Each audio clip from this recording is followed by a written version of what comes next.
குத்தும் ஊசி ஆடையை அழகாக்குறது. அதுபோல்தான் சொல்லால் குத்தும் மனிதனின் ஒவ்வொரு சொல்லும் நம்மை அழகாக உருவாக்க வேண்டும்.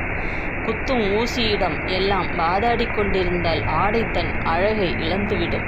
அதுபோல்தான் சொல்லால் குத்தும் மனிதனிடம் வாதாடி கொண்டிருந்தால் நாம் நம் வாழ்க்கையில் முன்னேறி செல்ல முடியாது.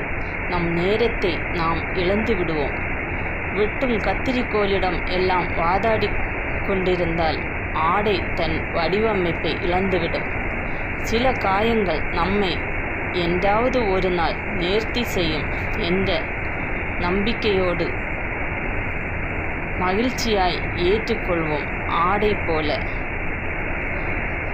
இந்த வீடியோ பிடிச்சிருந்தால் லைக் பண்ணுங்கள், ஷேர் பண்ணுங்கள், கமெண்ட் பண்ணுங்கள். மறக்காமல் சப்ஸ்கிரைப் பண்ணி சப்போர்ட் பண்ணுங்கள் ஃப்ரெண்ட்ஸ். ஓகே, பாய்.